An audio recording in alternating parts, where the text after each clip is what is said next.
14 फरवरी दुनिया के लिए वैलेंटाइन डे है, लेकिन भारत के लिए ये दिन सिर्फ प्यार का ही नहीं बल्कि बलिदान का भी है।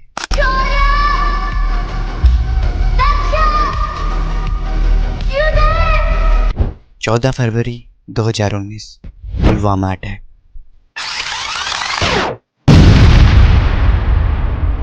एक धमाका जो सिर्फ सड़क पर ही नहीं बल्कि हर एक भारतीय के दिल पर भी हुआ था, जिसने हमसे 40 सीआरपीएफ के जवानों को हमेशा के लिए छीन लिया था।